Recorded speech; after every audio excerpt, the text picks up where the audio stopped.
The bugs are back, and they were so anxious to return to comics after 40 years. They actually shipped a week early. Yes, Sectaurs, Warriors of Symbion, #1 is out right now. It shipped a week early. The digital edition, which you can read on Kindle, is still scheduled to be released on October 30th. This is the first issue in a 3-issue miniseries by Oni Press.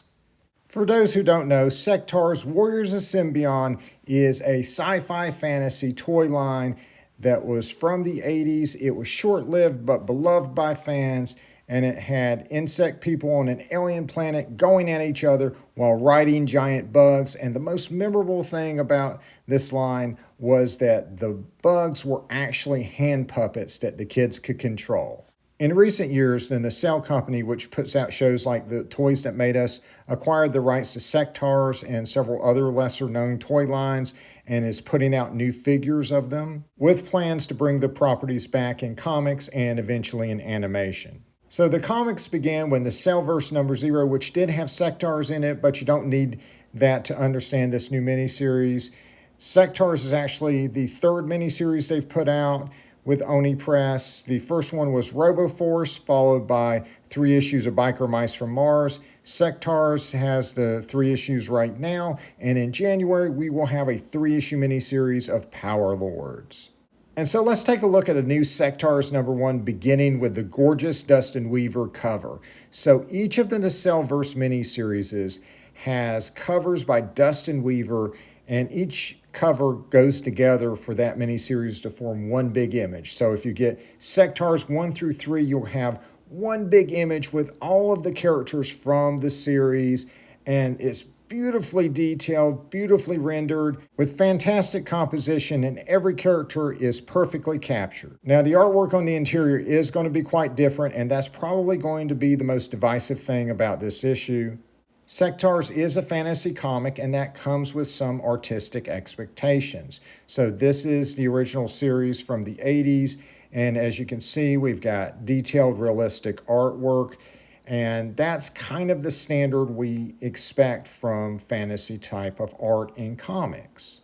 And even when you look at the mini comics that came with the original toy line, yes, the artwork is going to be a little less detailed because it's smaller, but it still has that same look to it. It still has a more realistic style to it. So the artwork in this new series is very different. It's very stylized, very influenced by animation and anime, and this is going to turn some people off. Normally myself, I do like animation-inspired comic art, whether that's by Mike Parabic or Bruce Timm or actual real manga. But here, between the subject matter and the way that the characters are stylized, I really wish we could have gone with a different style. However, I will also say that this artist has a good grasp on storytelling, a good grasp on dynamic action. Oftentimes the artwork looks good.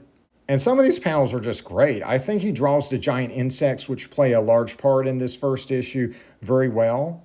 And so I think if you can accept the new art style here, you will find some artwork that you can enjoy in this issue.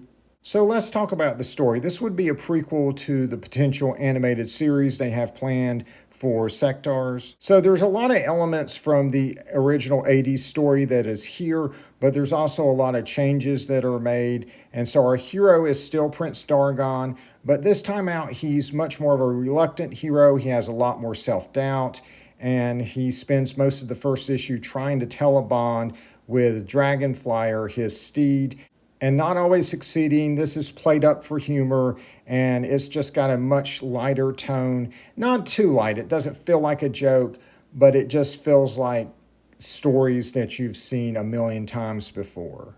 And the other half of the story is devoted to our villains in the Dark Domain.